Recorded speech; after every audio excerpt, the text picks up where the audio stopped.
Geopolitics and inflation front and center for the markets today. On the geopolitics front, some better signs out of Russia with a troop pullback or a partial troop pullback maybe in the cards. That is lifting equities. The Nasdaq 100 up 1.5% here in the U.S., but it is dragging down oil. WTI is down about 4.25%, taking energy down with it. That sector down about 2.25%. At the same time, hot PPI data coming through in the U.S. guy that is lifting Treasury yields up 4.5 basis points to 2.03% on the 10-year.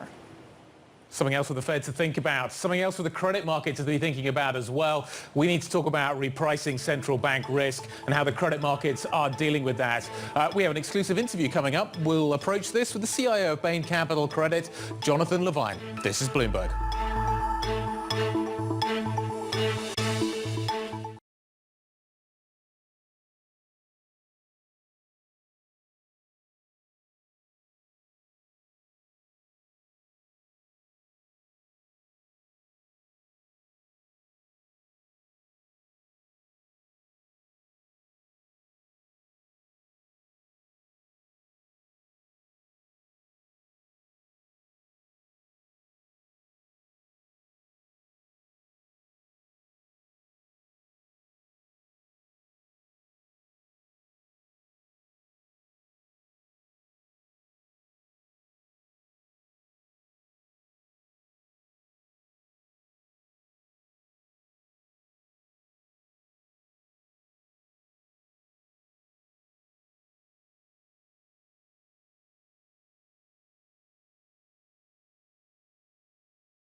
About that all day yesterday.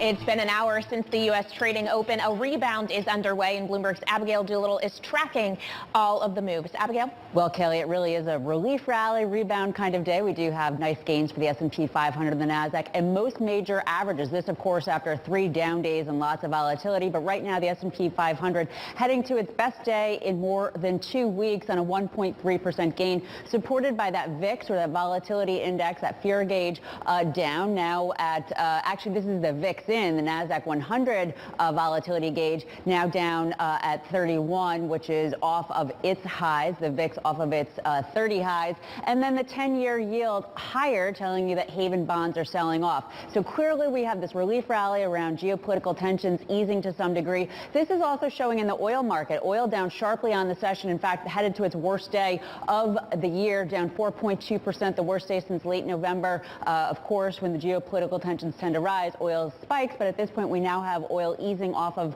that $95 a barrel mark from yesterday, its highest level since 2014, and then really supporting this idea that there's a risk-on rebound relief rally happening on the day. The travel trade is in full swing. Take a look at American Airlines, up nearly 6%. United is up 6%. The cruisers, they are also sharply higher. However, there are always cracks to take a look at, and one that a lot of people have been focusing on recently, credit. Let's give it some perspective by taking a look at a long-term chart of the S&P 500 versus a corporate credit spread. And what we're looking at here is in white, the S&P 500, in blue, a corporate credit spread. And you can see back in the financial crisis, the S&P 500, you can barely see its big gain at that time, but you can see its decline as credit spreads went very wide as investors shunned risk. Well, we, of course, right now are looking at a pretty wide divide. Not so long ago, this credit spread at an all-time tight, but coming back up off of the median level of the lows of the last several decades. The S&P 500 near that record. Guy, really, you have to wonder if credit spreads continue to widen, if that suggests that there could be some sort of a real systemic issue ahead. Really a big divide there that at some point suggests we could see some sort of a reckoning. Okay. That got apocalyptic fairly quickly. Abigail, thank you very much indeed. Bloomberg's Abigail Doolittle on what's happening in the markets today. Let's continue the conversation. The Fed, the Bank of England, the ECB, all changing the game for credit investors significantly over the last few weeks. We've seen a significant repricing of central bank risk. What does this mean going forward from here? Well, let's try and figure that out. Joining us now for an exclusive interview, Jonathan Levine of Bain Capital. He founded the firm's credit business back in 1998. The business now oversees $49 billion. Jonathan, great to see you. Great to be here. In the studio. We have seen a real shift since the beginning of the year in a number of different asset classes. Credit in some ways, and we're just kind of pointing to what Abigail just brought us, has seen actually a relatively small move. But I'm really curious as to how you see, since the beginning of the year, how has your thinking evolved? How do you see the world differently from the 1st of January to where we are now? What is it, the 15th of February? Well, I think when you think about any kind of investing, but particularly credit investing, which at its core is lending, you do have to think about the long term. And do you think that there's more credit risk in the system? I think the answer to that is probably no right now, but it is gotten more expensive. The spreads have widened, still below median levels, so there could be some way to go. But our job is not to guess where markets are going to go. We're not in the betting business. We're in the analysis and adapting business. And I would say that when you look below the surface, there's probably some industry-specific trends we want to watch out for. As we saw in the earlier segment, reopening companies seem to be getting a lift right now, and some of the DIY, stay-at-home types of companies may have pulled earnings forward, and people may start wondering, are they going to race to issue debt right now on the heels of really, really good earnings? So our approach is industry-specific, geographic-specific. I don't think it's an Armageddon scenario, as you joked earlier, but I do think you have to be careful and watch where it's going. The second point I would make is a huge percentage, more than half of the credit market is floating rate.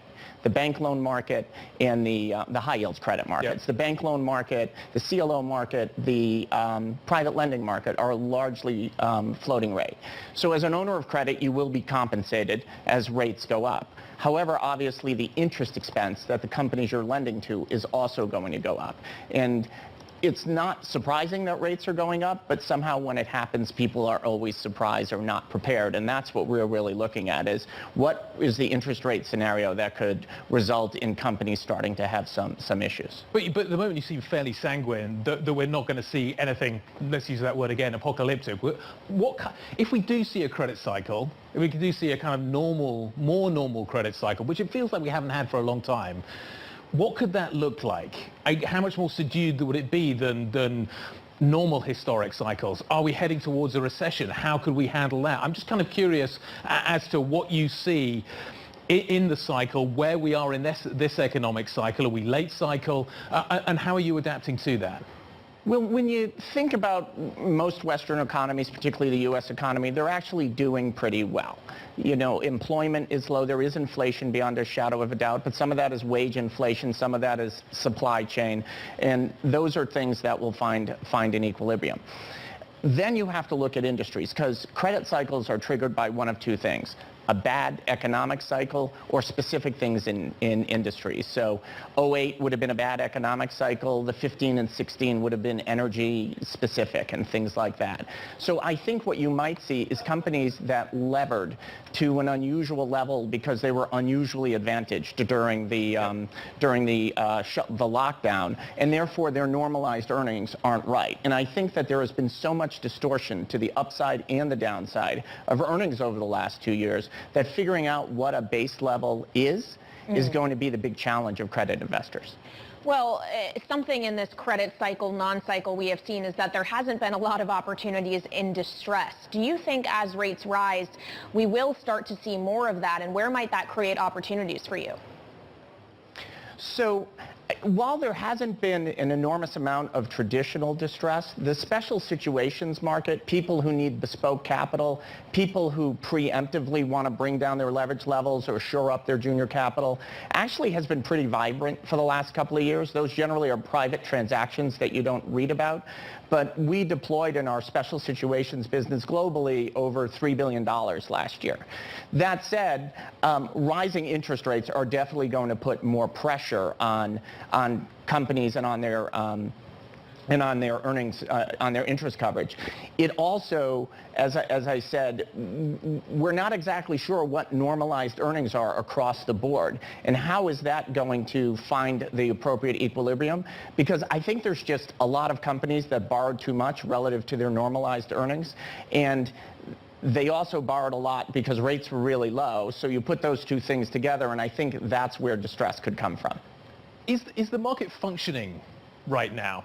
I talk to people in the credit market fairly frequently, and I get a sense that the secondary market has become quite tricky at the moment. I see a lot of managers, and we had a great story on this today, loading up on CDSs because they can't move their positions. And as they try and adapt, the liquidity isn't there. So real pricing and getting a real understanding of what is happening in the market isn't actually there right now. What is your assessment of liquidity and how that is impacting pricing? So I think liquidity isn't as good as it should be. I think this is a perennial issue in the credit market, why it doesn't trade electronically, why it still trades on a bid-ask basis, why bank loans settle manually. All those things gum up the system in credit. So when there is not a lot of new issue, and new issue has slowed down, and people are trying to reassess the market, the bids are sometimes not as deep as you'd like to see them. The market has been way, way worse. And the good thing about the credit market is if you've made good loans, if you own good credits, then you get interest, you get paid to wait. Yeah. So as long as you don't have to do drastic moves, you wait for your spot in the market. Where do you see ultimately the inflation narrative going? Where do you see the Fed going? What is you've done this for a long time, what is your read on what is happening here? So I think that inflation is something that I just don't think people really know, including the Fed, what is supply chain, what is normal increase in wages, because for a long time, hourly wages didn't go up as much as they should have. They did not keep pace with the economy. So there is a normalization that's happening, and that's generally pretty good. That's how markets are supposed to work. So I'm not as worried if the labor market is inflating in some rational way. We're then looking at supply chains, and then when that settles down, then we have to understand where the real inflation is in the system. So far, you've seen pricing pass through, so people are being able to manage it. Wages and prices are keeping up, but you know, the Fed has a big challenge in front of them, because they won't know if they went too fast or too slow until a year from now. And I think that's a really complicated task right now, more complicated than usual. And our mission is to look at it and adapt to it. Well, Jonathan, you mentioned wages going up, the competition that is out there for labor. That is true, too, within the financial industry. We've seen it time and again with firms trying to outdo each other when it comes to the salaries and the bonuses that they're paying. How do you at Bain view the war for talent and your position within it? Well, I think that one of the important things to remember is that these things too are cyclical. For a variety of reasons, our industry is more popular and less popular. And I think that we all have to fish in bigger ponds, that the job of our industry is to think about how to expand who has access to our industry, where we recruit, what backgrounds we look for. Because part of the reason you get this war for talent is, honestly, a lot of firms all look for the same profile, for the same 20 schools and the same backgrounds. And if we do a better job, which I think things like Zoom have enabled, at reaching more schools, at reaching more people from different backgrounds, I think that we will increase the talent pool, increase diversity, increase access. So I actually think that it will force our industry to think more broadly about who and how we hire. So you're going to be, this takes us back to a conversation you and I had on stage at the London School of Economics on Monday, which was fantastic. And the biggest laugh that we got, and we didn't get that many, but we got a few, was do you need an MBA? You just described the scenario in which you're looking for a more diverse, more diverse group of people.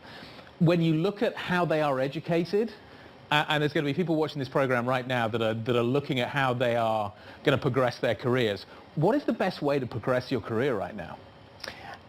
You know, I think one is not to jump from place to place. I think that that's often tempting, and I think young people tend to jump from place to place because it's a little easier to do now. And as I've said, you never run from something. You should go to something.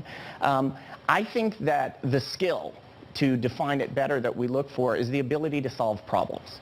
And you can learn how to solve business problems with more than an MBA.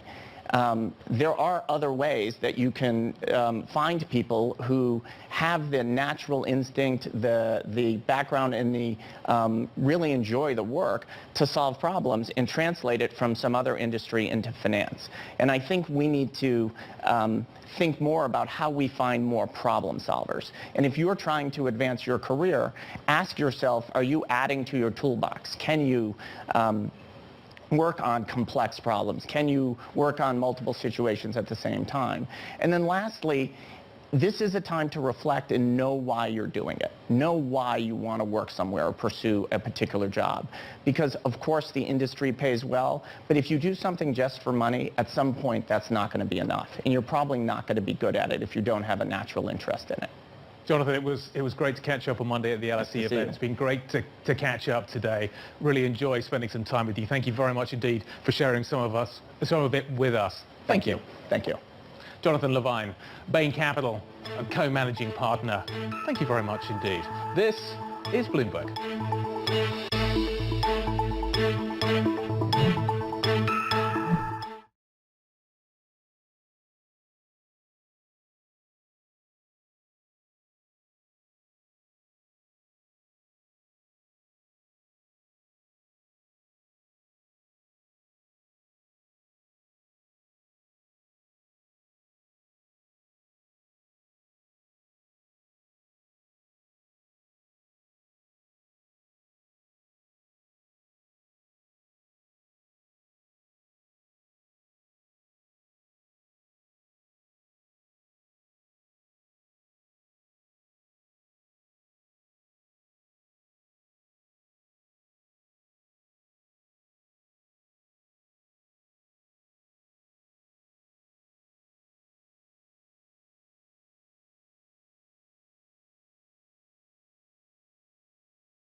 In case you hadn't heard, it's a time of great uncertainty, and investors are having to allocate capital in that environment. There's geopolitical risk, inflation, and a labor shortage. So where will you find the best returns? Elisa Wood, the global head of private markets and real assets product strategies at KKR, is joining us now.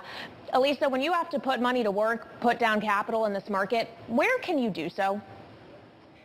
In this type of uncertain times, you need to own three things, and that's what we tell our investors. First and foremost, you need to invest behind inflation-protected assets, things like real estate, things like infrastructure, things that have asset-backed lending behind them, collateralized cash flows, things of that nature really act as a hedge in this type of environment. The second is think long-term. Think long-term private equity, long-duration private equity. Buy assets that you can actually affect the value, change the value of over a long period of time, and you're not playing to the short-term market wins. And thirdly, you really want to lean into value over growth. In this type of environment for the last several years, we have really been chasing growth as a market, and that trade is now coming to an end, and really trying to lean into places where there is value, and that's really where you want to lean in today. Elisa, it sounds like you've got a fairly good idea of where you want to go, but the environment we're operating in at the moment is highly uncertain.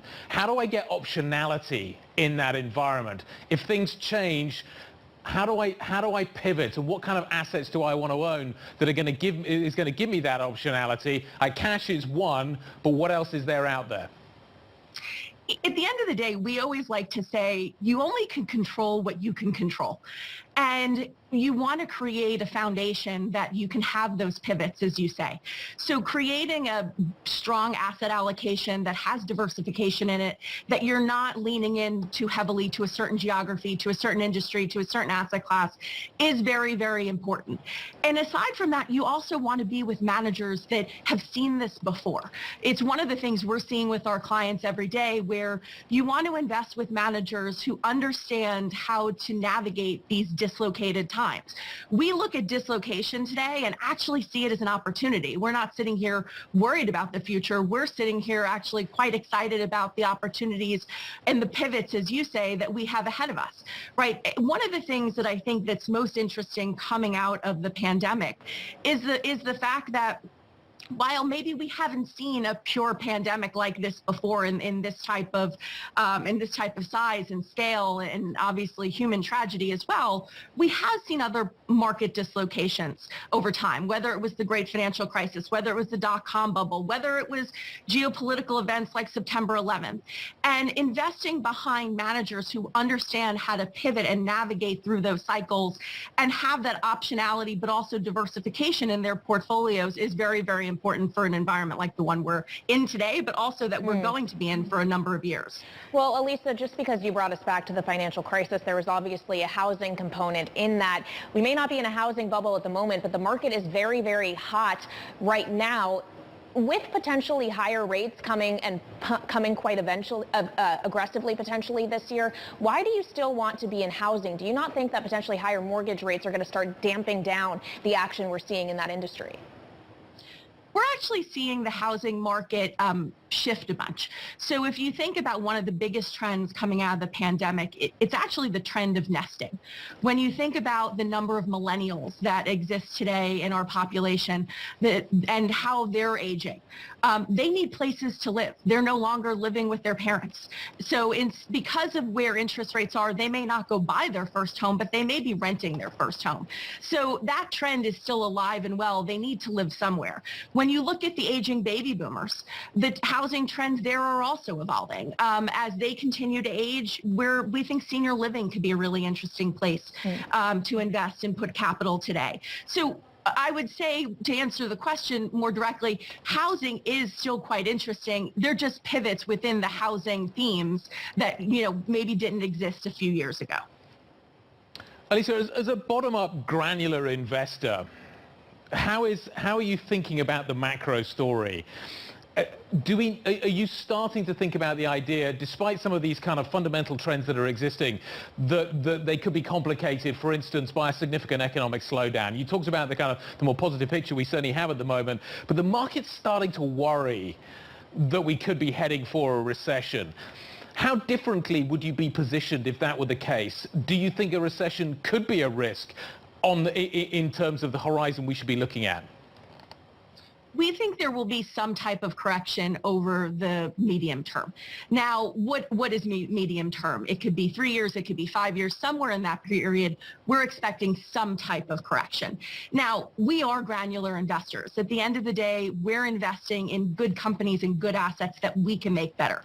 That is fundamentally what we try to do. We think about the long term. We're not here to gamble. We're not here to place 3-month, 6-month, 12-month bets. We're here to invest in businesses that we will own for many, many years to come. So one of the things, back to the control what we can control management, we can control when we buy and when we sell a business, we can control what levers we pull and when we pull them to help maximize the value in that company. So if that's the perspective that we're taking over a very, very long term, that gives us more comfort that we will invest in a company, put a capital structure in place that could weather the storms that may come over this period of time and really be able to continue to drive value for our clients. When you look at the returns through dislocated markets and ones that we believe we're in today, but also ones that we expect to last for a number of years ahead of us, that's actually when we and others in this asset class, private equity alternatives, actually do better. We typically outperform the public markets by about 500 to 600 basis points on any given year in a normalized world. In a world that is much, much more dislocated, you could double that outperformance because of all the things I just said. You're controlling what you can control. On that note, I will leave it. I can control that. Elisa, thank you very much indeed. Elisa Wood, KKR Global Head of Private Markets and Real Asset Product Strategies. Thank you very much indeed. Mitch McConnell's talking. Biden could find a better Fed nominee pick than Sarah Bloom Braskin. It's going to be an interesting afternoon on the Hill. We'll provide details in a moment. This is Bloomberg.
Coming up on the European Close, Olga Unuch, Associate Professor in Politics at the University of Manchester. We're going to be talking Ukraine. We're going to be talking Russia. This is Bloomberg.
This is Bloomberg. Tuesday the 15th, European equities trade at session highs. There is one exception, though, from a sector point of view. Energy stocks are crumbling. This as crude craters. The countdown to the close starts right now. The countdown is on in Europe. This is Bloomberg Markets European Close with Guy Johnson and Alex Steele.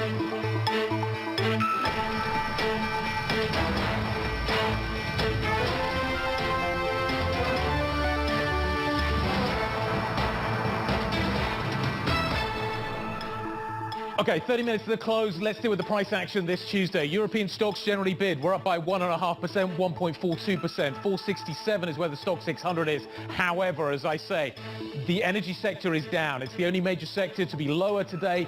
This as Brent over there, down by 4.5%. Crude is cratering today. We'll talk Russia in just a moment. We'll figure out what's happening in and around Ukraine. The other story I want to focus on as well is the return of the bond market sell-off. We're seeing it on both sides of the Atlantic. The German 10-year under significant pressure today. Yields continuing to climb. 31 basis points positive now for the German 10-year, Kaylee.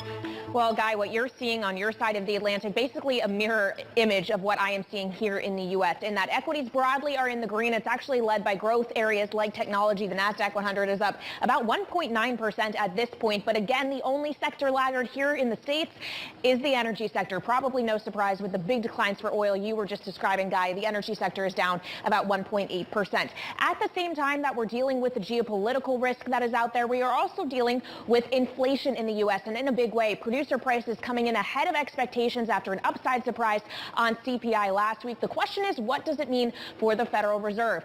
After that data, we are seeing bonds selling off here in the States as well, up about 5 basis points on the 10-year Treasury yield to 2.03%. And then I would just point out with broadly positive risk sentiment, albeit not for energy and for oil in particular, Bitcoin is up 4.6%. We are north of $44,000, Guy.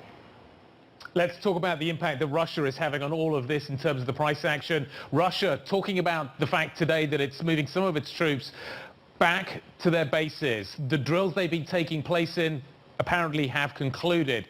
The news, which remember needs to be verified and checked, was welcomed by leaders across the world, including the German Chancellor Olaf Scholz. He met, each at the end of a very long table as ever, with Vladimir Putin in Moscow.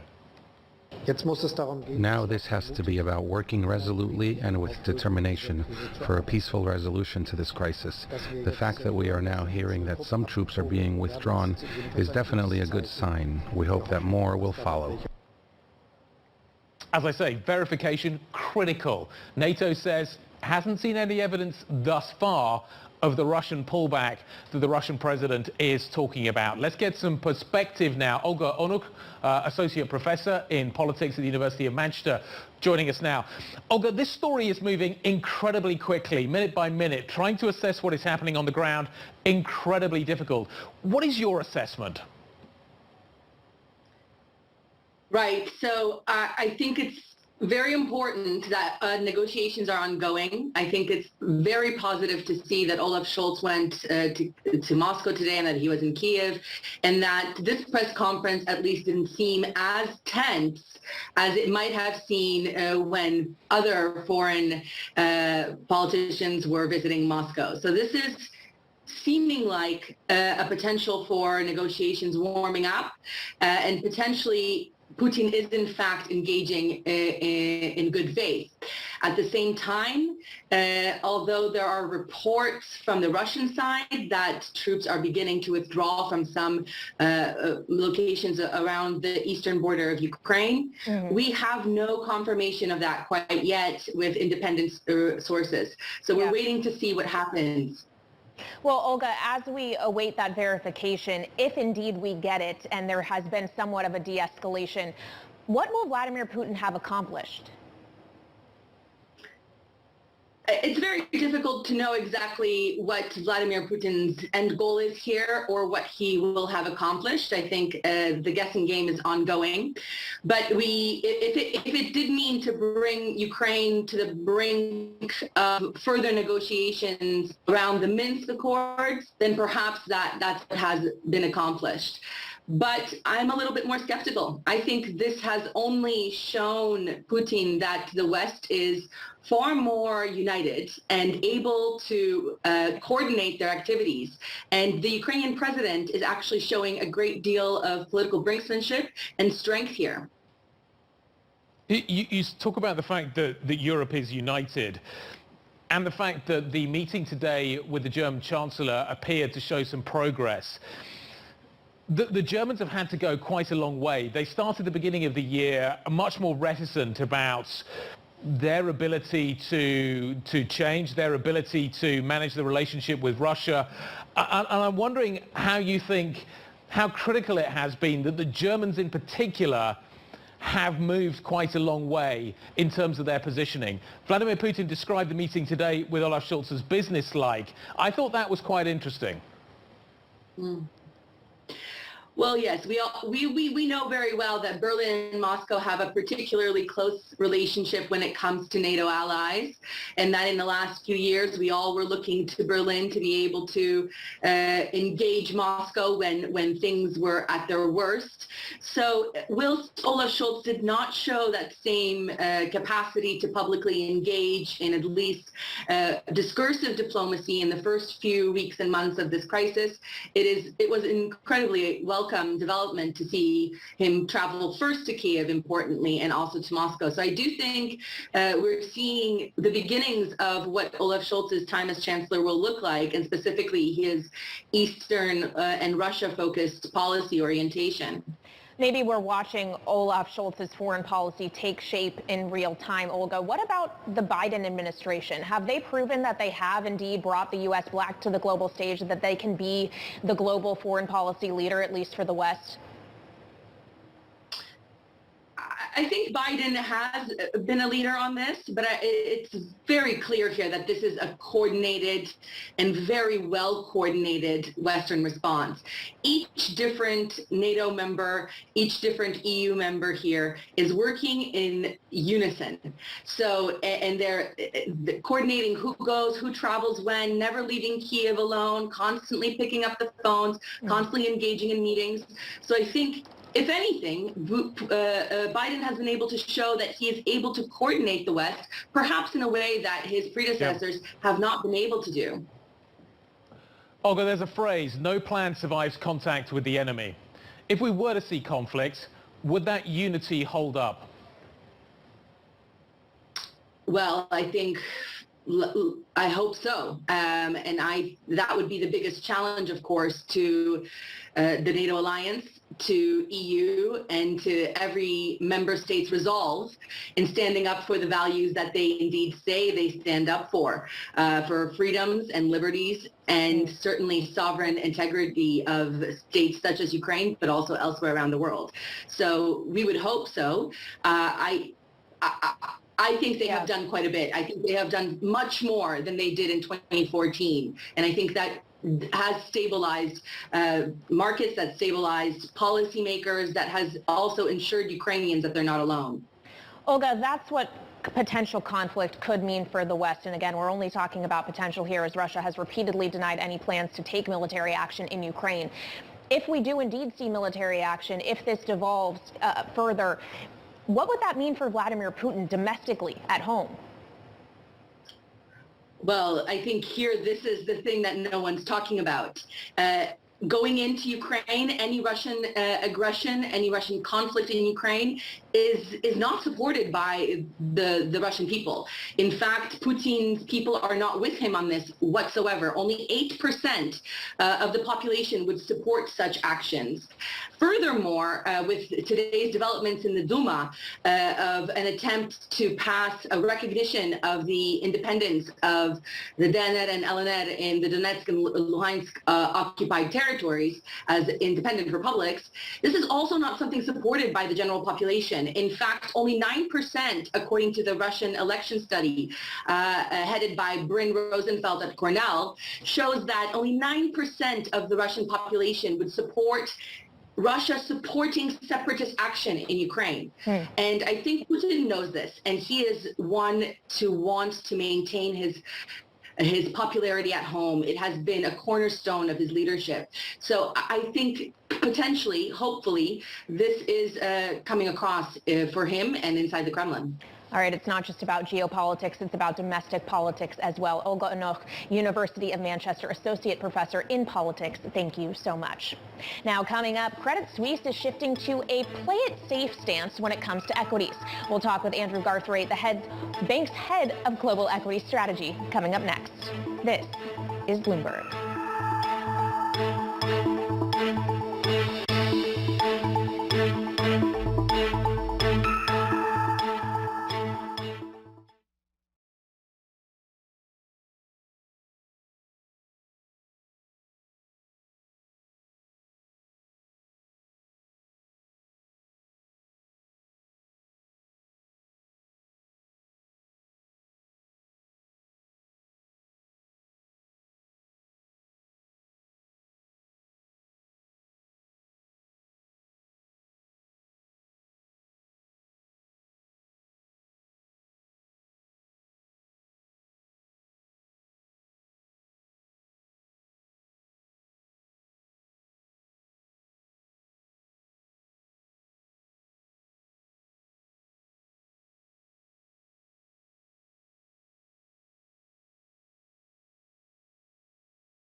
Earnings season continues. The Metaverse to Spotify to Qualcomm and beyond. Bloomberg is fastest with the numbers and analysis. Peloton becoming a proxy for this pandemic. I think there's tremendous opportunity. Bloomberg, the fastest numbers and analysis you trust.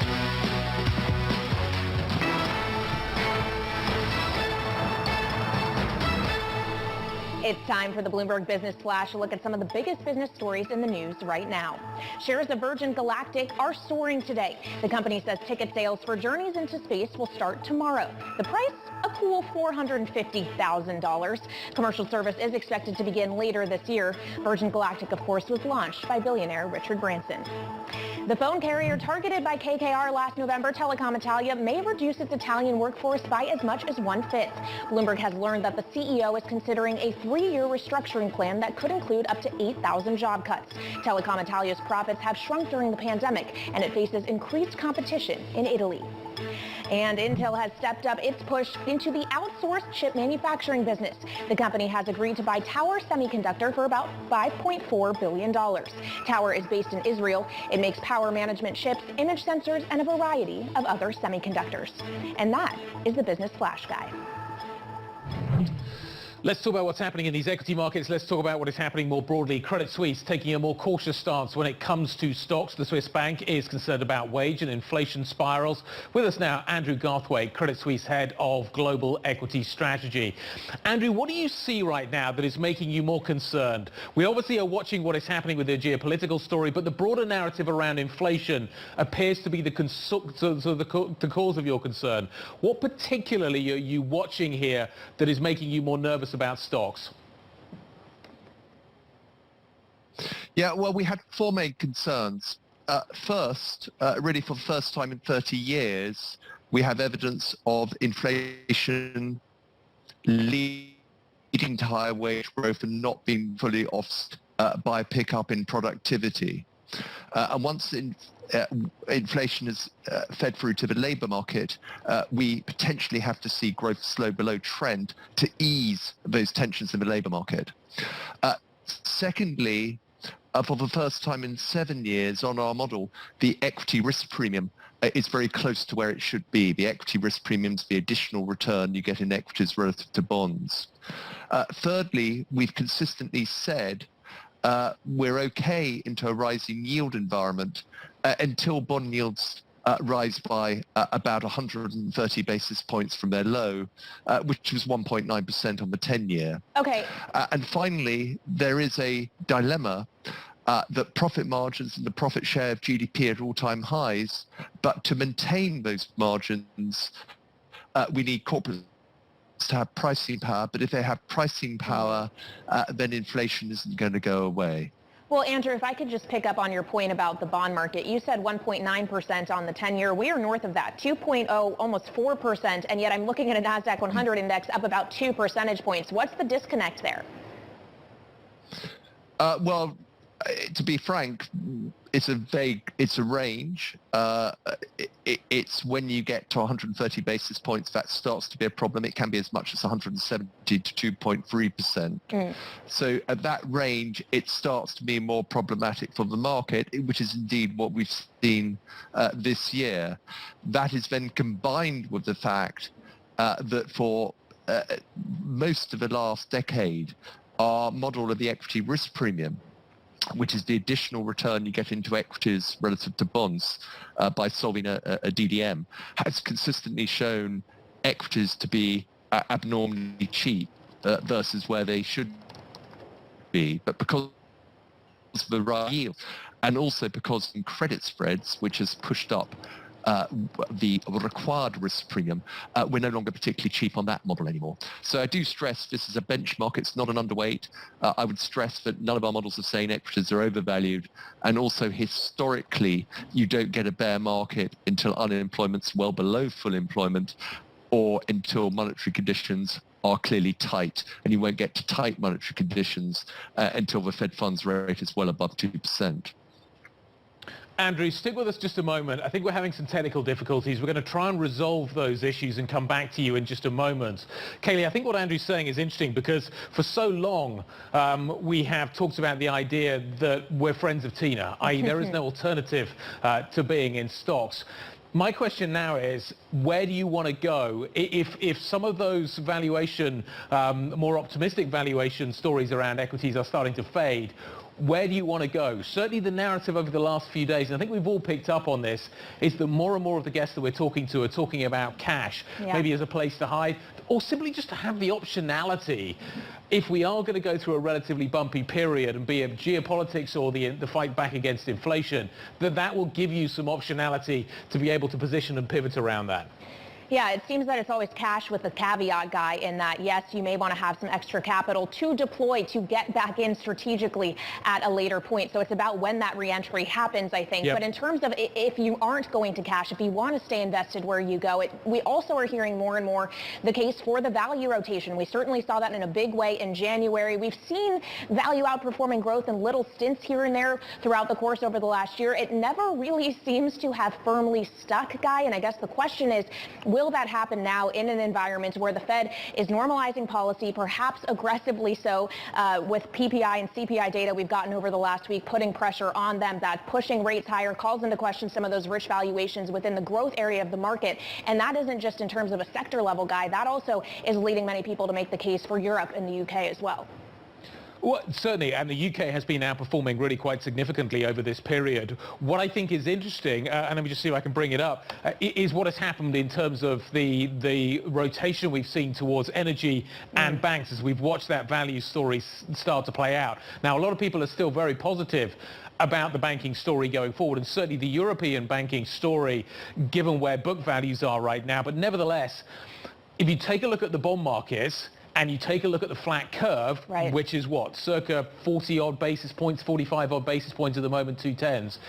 You need a steeper curve for that bank trade to carry on. So I'm just wondering if some of these value stories that we've been focused on are starting maybe to hit the buffers a little bit because of the way that the bond market is positioned.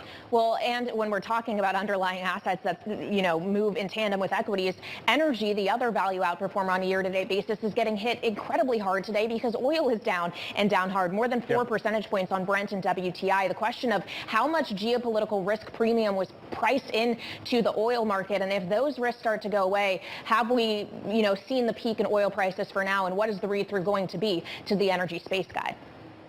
Well, let's bring back into the conversation Andrew Garthwaite of Credit Suisse. We've re-established the connection. Andrew, thank you very much indeed for sticking with us. Let's just talk about, Kaylee and I were just talking about two very specific sectors and trying to get an idea of what investors are going to do next. The banking story, we've seen some really big pickups for the banks on both sides of the Atlantic year to date, but I'm starting to wonder whether or not those gains are sustainable, given the fact that the curve is as flat as it is right now. Thoughts?